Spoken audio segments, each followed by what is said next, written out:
How heavy do you think this glass of water is? 50 grams? 100 grams? The absolute weight doesn't really matter. What matters is how long you hold it.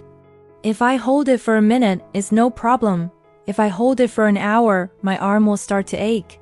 If I hold it for a day, my arm will feel numb and paralyzed. The weight of the water doesn't change, but the longer I hold it, the heavier it feels.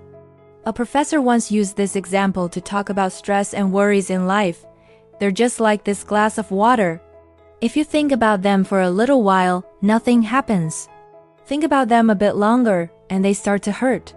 And if you think about them all day long, you'll feel paralyzed, incapable of doing anything.